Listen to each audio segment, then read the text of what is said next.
Bermula dari alam rohani, kita berjanji pada Ilahi, hidup di dunia sebagai hamba, menyembah Tuhan buat bekalan hari kemudian.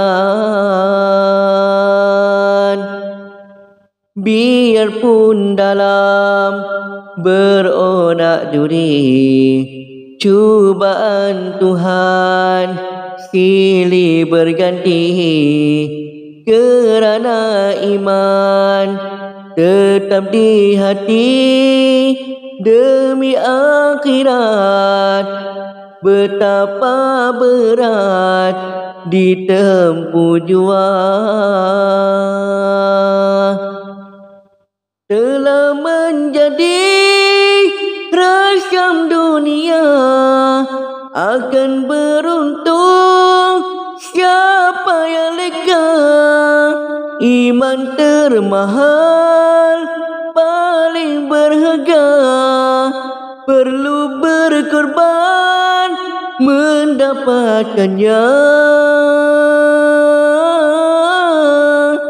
Miskin dan kaya bukan ukuran, iman dan takwa nilaian Tuhan. Ganjaran syurga sedia menanti, hidup di sana kekal abadi.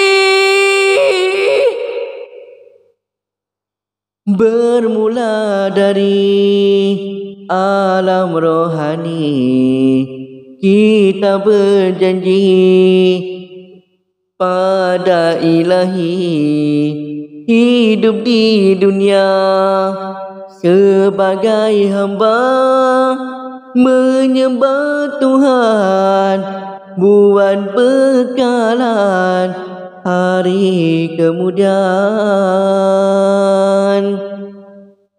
Biarpun dalam beronak duri, cubaan Tuhan silih berganti, kerana iman tetap di hati, demi akhirat betapa berat ditempuh jua.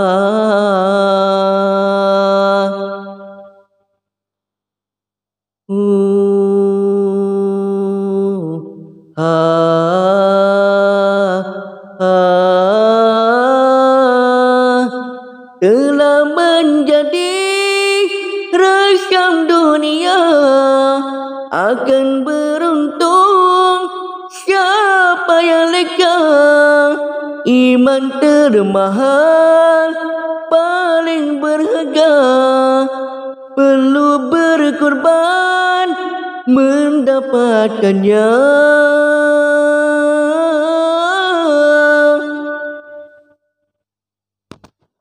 Miskin dan kaya bukan ukuran, iman dan takwa nilaian Tuhan.